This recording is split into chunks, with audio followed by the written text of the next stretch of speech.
The U.S. Forestry Service began in 1905 with a group of reserves and the use book defining how they could be utilized. In the summer of 1910, with more than 1,000 fires breaking out across the Northwest region, the ill-equipped Forest Service reached out to President Taft and asked that U.S. Army soldiers be deployed to help battle and contain the fires. By the afternoon of August 20th, almost 24 hours into the Big Burn, the railroad town of Avery had been successfully evacuated by the Buffalo Soldiers. Now, the troops and the few men left in town found themselves facing a wall of steadily advancing flames. At 11 o'clock that night, with the conflagration only half a mile away, the Buffalo Soldiers lit a backfire and held their breath. Miraculously, Avery was still standing. In the past, firefighters had borrowed heavily from military experience. But in this case, the tables were turned. The smoke jumpers, as they were called, were so successful that the Army paratrooper program was patterned on the same ideas and techniques. The 555th Paratrooper Battalion was actually trained at the Missoula base at the beginning of World War II.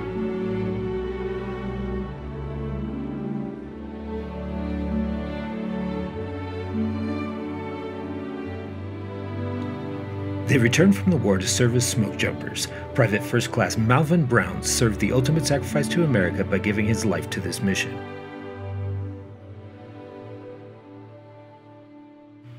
In the 1980s, the joint wildland firefighting efforts continued, with the 7th Infantry Division being called in to reinforce civilian firefighters in the Siskiyou National Forest. In 1988, both the 9th Infantry Division and the 5th Marine Regiment fought wildfires in Montana and Yellowstone National Park. In 2015, the 17th Field Artillery Brigade was deployed to the Umpqua North Complex, and in 2018, the 14th Brigade Engineer Battalion was deployed to the Mendocino Complex. Their effort and relief of exhausted civilian firefighting forces resulted in saving millions of dollars of private property and thousands of acres of valuable forest lands, and continued to foster the long and honored partnership that exists today.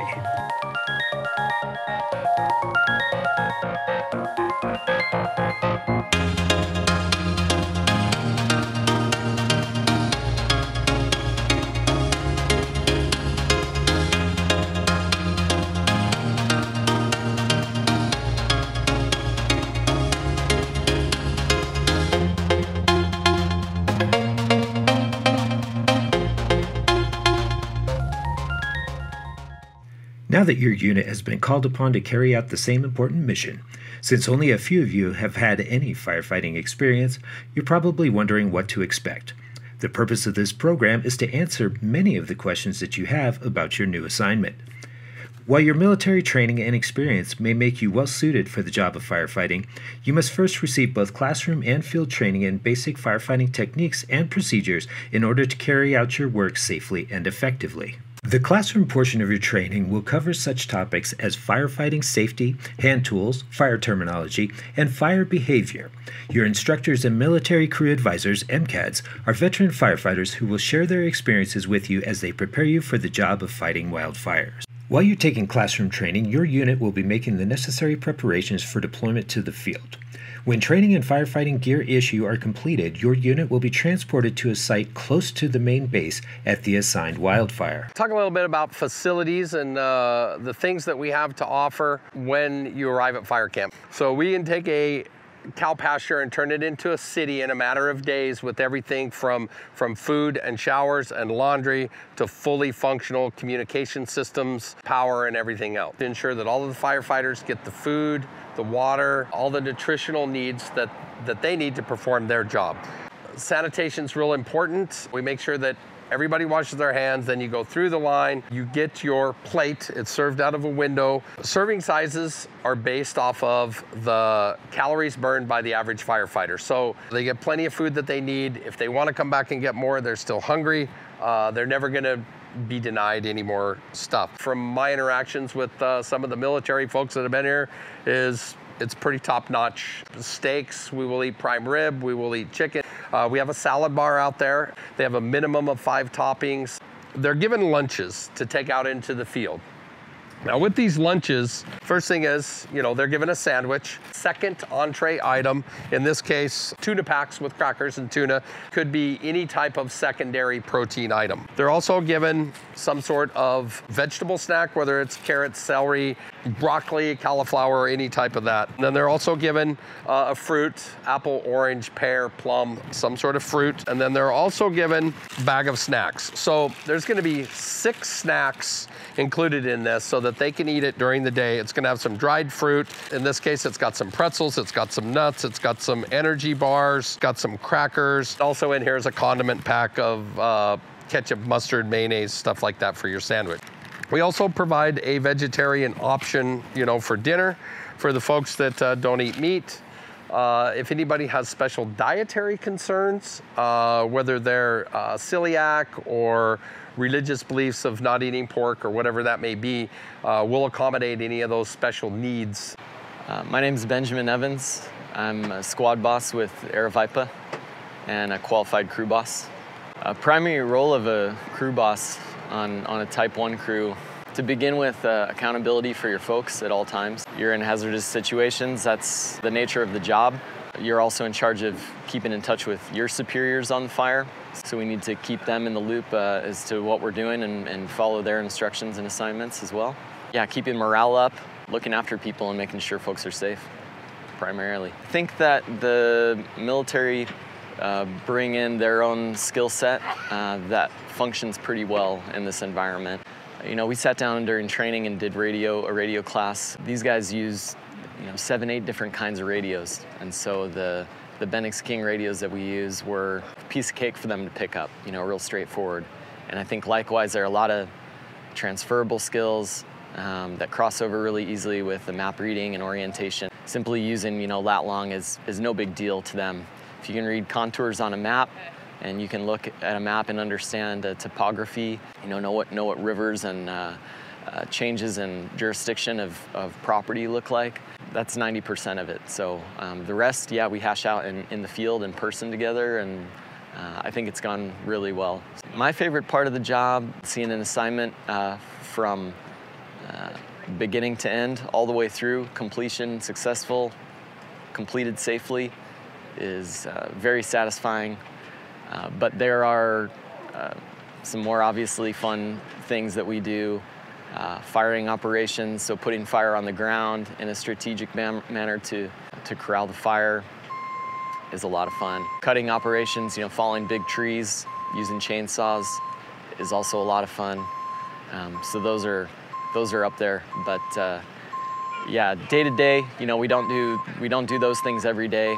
It's a good feeling. It's a real rewarding. Okay, so other ways that this assignment with the military differs. We're definitely more in a training role. Everybody on the crew understands that we're here to help pass along information and all be instructors, all be teachers on a daily basis. We'd be back where the fire has already met those control lines, where things have kind of quieted down, securing that line and making sure that the fire stays put. And that's really important work. That's how fires are stopped. Clearing hazard trees and making sure that area is safe for the military to work in, so we'll do a little bit of that work. Or breaking down long hose lays, miles and miles of hose. It can be hot and you can be under the sun. But again, yeah, critical work to see that the fire as a whole is contained. So patience is key, flexibility, some mental stamina, emotional stamina and toughness. We have a lot of changes. Often we'll have a plan set for the day, and that'll change 2 or 3 or 4 times. The other day we were all getting ready to leave the line, putting our stuff away in the truck after a fairly long day, and we're called to spot fires. And so we stayed out another couple, 3 hours. So that stuff happens. So if you're prepared for that and aren't fazed by it, those are the folks who are gonna do well and really enjoy themselves and hopefully walk away with some cool experiences. Hi, my name is Matt Lathrop, the Communications Unit Leader for CAL FIRE Incident Management Team 2. What I'm standing in front of right now is a Mobile Communications Center. The Mobile Communications Center is a Type 1 vehicle that we deploy to large incidents such as wildland fires, earthquakes, interagency incidents that we have around the state of California. What this does is it provides us the ability to take over communications from the local unit after the initial attack, and their resources have been overrun. And the availability to bring more resources in and provide those communications for those resources on the line. Underneath the communications unit, we come with a variety of things. We come with radio technicians, we come with radio operators, we come with internet and data capabilities, and we come with IT support.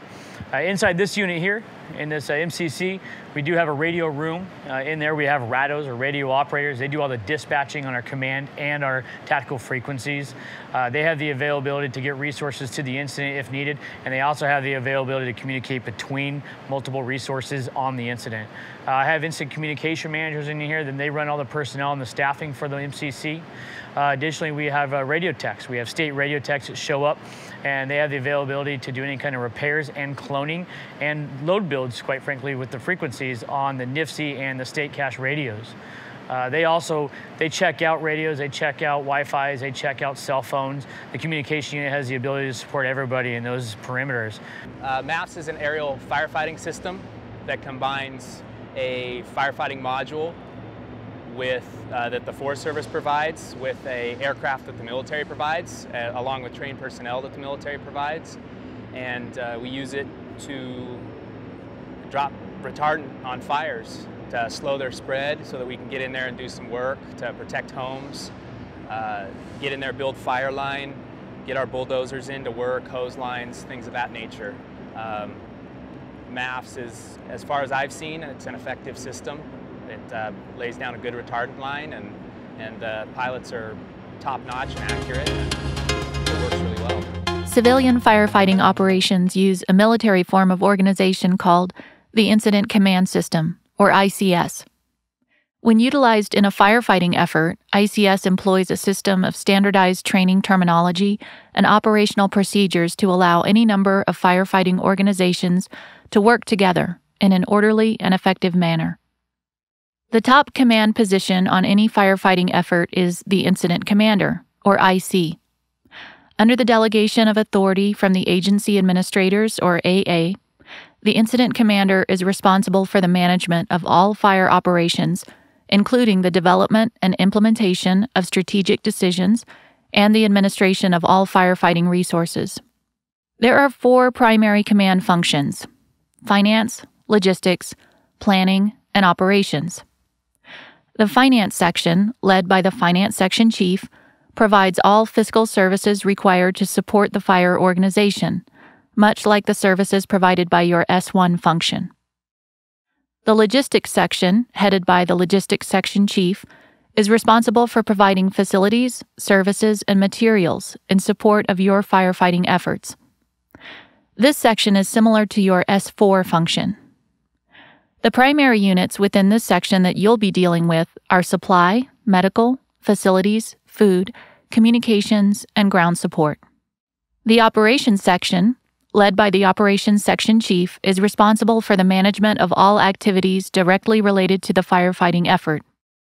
All of the military firefighting efforts will be organized and coordinated through this section. Depending on the size and complexity, incident operations will generally be divided into divisions under the direction of the operations section chief. All military firefighters will be formed into 2 strike teams at the company or platoon level and be assigned to a division on the incident. Civilian strike team leaders inserted at the company level and MCADs inserted at the platoon level will provide fireline leadership, safety, and guidance. Keep in mind that even though you're operating within a civilian organizational structure, the military chain of command is kept intact. So, all of your assignments and orders will be through your military chain of command. The planning section is led by the planning section chief, who is responsible for compiling and analyzing all the data necessary to develop fire suppression, strategy, and plans. This position is similar to your S2 and S3 functions. The planning process used is also similar to your military planning process. A typical day of firefighting begins at your base camp with wake-up at 05:30. Immediately after wake-up, time is available for personal hygiene. Hot showers, shaving basins with mirrors, and portable toilets are all available at base camp. Caterers serve breakfast from 05:30 to 08:30 and distribute sack lunches for you to carry to your fire assignment. Typically at 0700, briefing will be held at the Incident Command briefing area. This briefing is held by the planning section and will cover all pertinent information from all command sections for the current shift and any current information from the previous shift. By 0800 hours, you will be transported as close as possible to the location of your assignment, called a drop point. From the drop point, you'll hike the rest of the way to your assignment. Generally, you'll work as a 20-person fire crew under the leadership of a non-commissioned officer and guidance from a civilian MCAD. The MCAD leads the fire crew to the work area, advises the military leader on firefighting operations, and acts as the primary safety supervisor. Once you arrive at your fireline assignment, you'll face the task of carrying out your duties in a very challenging environment. Steep, rugged terrain, intense heat, smoke, high winds, insects, and rolling rocks are just some of the obstacles you'll encounter every day that you work on a fire line. As you will see, most of the firefighting takes place a safe distance from the most active parts of the fire. This plan of action is called indirect attack. No amount of forest or rangeland is worth the loss of a human life or the safety of the firefighters. Safety is always foremost in the minds of fire managers and is the responsibility of everyone. The assignment you've been given is not an easy one. The challenges you'll face are very different from what you've trained and prepared for, but your responsibilities on this real-world mission are still the same. Through your efforts, you'll be protecting the lives and property of your countrymen and our valuable natural resources.